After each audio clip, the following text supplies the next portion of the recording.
150 वर्षांच्या गुलामगिरीनंतर ब्रिटिशांशी लढून झगडून भारतानं स्वातंत्र्य मिळवलं. स्वातंत्र्य मिळाल्यानंतर भारतानं लोकशाहीचा मार्ग स्वीकारला. मात्र 1975 साली एक असा दिवस आला जेव्हा या लोकशाहीच्या मूलभूत तत्वांना हरताळ फासला गेला.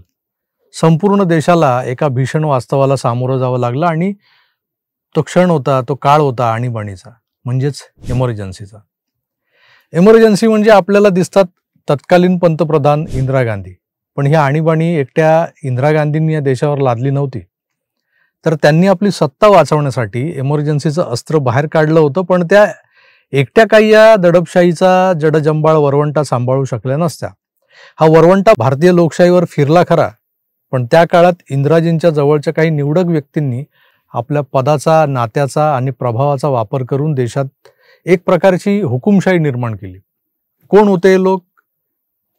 निश्चितच हा प्रश्न आजच्या पिढीला पडत असेल, कारण आजचा 20ला किंवा 30ला जो युवक आहे, जी युवा पिढी आहे, त्यांना 1975 म्हणजे बाबा आदम का जमाना वाटत असणार, कारण हे आलेच मुळात 2000 नंतर जन्माला आलेले लोक आहेत. त्याला भारतातल्या इमर्जन्सीबद्दल फक्त ऐकून वाचून आणि इक्का दुक्का सिनेमांमधून जे काही पाहिलंय तेवढंच माहिती आहे. म्हणून आज आपण जाणून घेणार आहोत त्या अघोषित सत्ता केंद्रांमधल्या प्रमुख चेहऱ्यांबद्दल, ज्यांनी भारतीय लोकशाहीवर गदा आणली. मित्रांनो नमस्कार. आज 26 जून 2025, कालच्या दिवशी म्हणजे 25 जून 1975 साली भारतीय लोकशाहीच्या इतिहासातला तो काळा दिवस, अर्थात इंदिरा गांधींच्या काँग्रेसी सरकारनं लादलेल्या आणीबाणीचा स्मृतिदिन आपण साजरा केला. आपण जसं प्रास्ताविकात बोललो की या आणीबाणीचा चेहरा इंदिराजी होत्या, पण त्या पोलादी वरखामागे अनेक खलनायक दडलेले होते.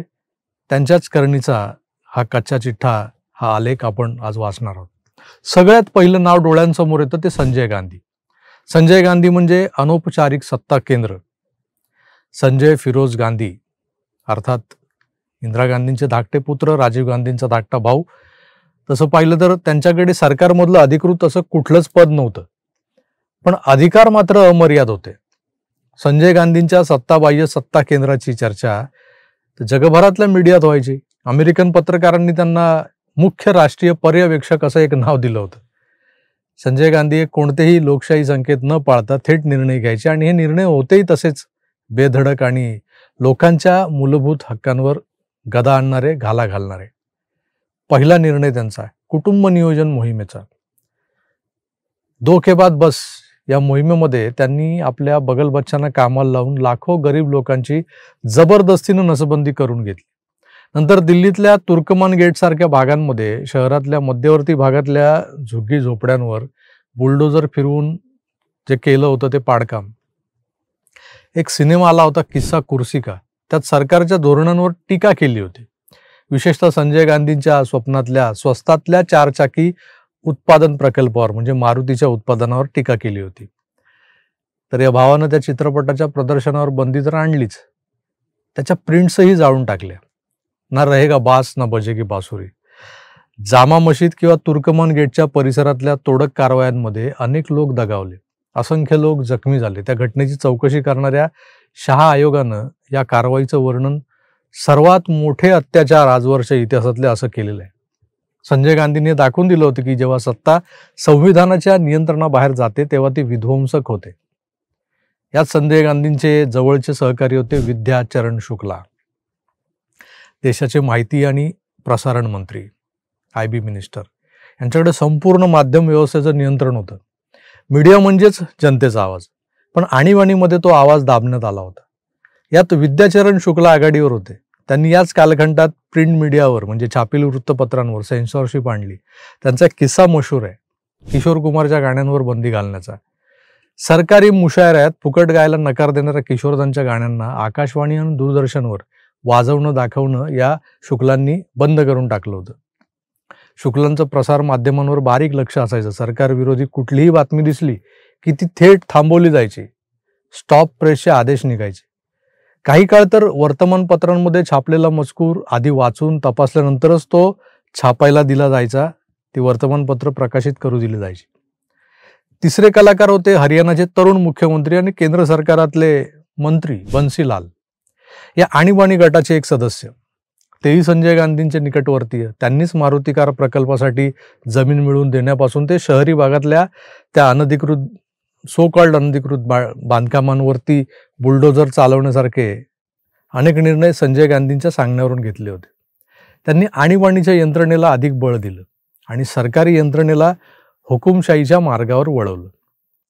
त्यानंतरचं नाव म्हणजे सिद्धार्थ शंकर रे.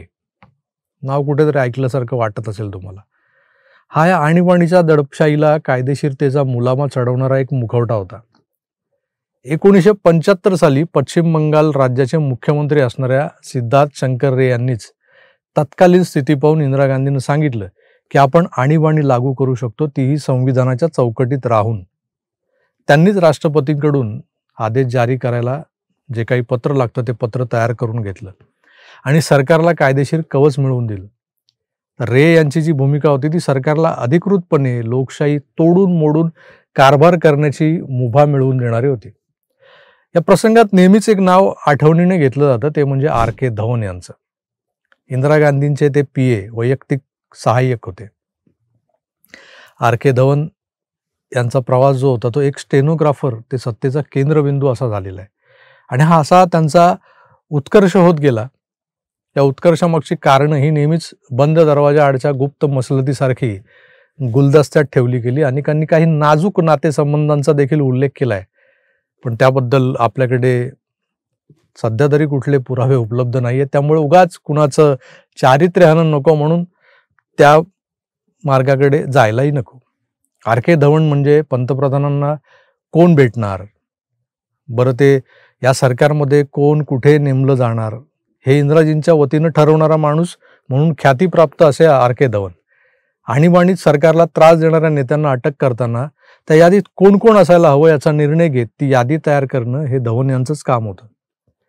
सिद्धार्थ शंकर रे यांनी दिलेल्या मसुद्यानुसार राष्ट्रपतींकडून आणीबाणीची घोषणा करणाऱ्या पत्रावर त्यांची स्वाक्षरी घेणं हे महत्त्वाचं काम देखील धवन यांनीच केलं होतं.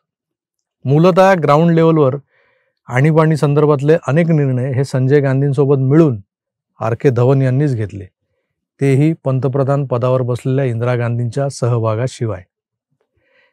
आणि एक माणूस लंडनमध्ये बसून भारतातल्या आणीबाणीची सूत्र हलवत असायचं असं म्हटलं जातं आणि तो माणूस म्हणजे अकबर अहमद उर्फ डम्पी. हा संजय गांधींचा जवळचा मित्र होता किंवा त्यांचा राजकीय सल्लागार होता हे शेवटपर्यंत कोणालाही कळलं नाही, कारण ते आणीबाणीच्या काळात भारतात नव्हतेच मुळी. डम्पी हे त्यावेळेस लंडनमध्ये असल्याचं सांगितलं जातं. तर लंडनमध्ये असून देखील अनेक घडामोडींमध्ये त्यांचा अप्रत्यक्ष सहभाग असल्याचं बोललं जातं. संजय गांधी जसे सरकारमधले मंत्री नव्हते तसं त्यांच्याकडे कुठलंच संविधानिक असं अधिकार पद नव्हतं, पण सरकारमध्ये मात्र त्यांचा शब्द चालायचा, सरकार तेच चालवायचे हे स्पष्ट झालं. त्यामुळे सत्ता आणि प्रभाव हे नेहमी अधिकृत पदावरच आधारित असतात असं नाही, याचं हे जिवंत उदाहरण आहे. एकंदर काय तर 1975ची आणीबाणी आपल्याला एक महत्त्वाचा धडा शिकवून गेली. ज्यांनी स्थिती अनुभवली आहे त्यांनाही आणि तुमच्या माझ्यासारख्या 50शीतल्या म्हणजे आणीबाणीनंतर जन्मलेल्या आपल्यासारख्यांच्या त्या जनरेशनला, की जेव्हा सत्ता व्यक्तिकेंद्रित होते तेव्हा संविधानावर संकट येतं आणि त्या संविधानानं दिलेले नागरिकांचे अधिकार हे मोडीत काढले जातात. संजय गांधी, विद्याचरण शुक्ला, बन्सीलाल, सिद्धार्थ शंकर रे, RK धवन या साऱ्यांच्या माध्यमातून आपण पाहिलं की नाव इंदिराजींचं लावलं गेलं तरी एका सामूहिक प्रयत्नांनी भारतातल्या लोकशाहीचं रूप कसं विद्रूप केलं गेलं तुमच्या लक्षात आलं असेल. मित्र, आपली जबाबदारी आहे की हे जे काही दुःस्वप्न जरी आपण मांडलं तरी आपण ते विसरू नये, कारण म्हणतात ना, इतिहास से सबक लेना जरूरी है. अगर बीते इतिहास को भूलोगे तो वो फिर से दोहराया जाएगा. आता पुन्हा आणीबाणी शक्य नाही, कोणी लादू शकत नाही, पण तशा हुकुमशाहीचं किंवा एकाधिकारशाहीचं त्या सेन्सॉरशिपचं स्वप्नही पुन्हा पडू नये. पण नव्या पिढीला भारतीय लोकशाहीच्या इतिहासात असाही एक काळा अध्याय येऊन गेला हे कळणं गरजेचं आहे. त्यासाठी हा शब्दप्रपंच होता. मी तुर्तास इथेच थांबतो. पुन्हा भेटूच. तोवर आपली काळजी घ्या आणि पाहत राहा आपलं आवडतं YouTube चॅनल आकार DG9. धन्यवाद. नमस्कार.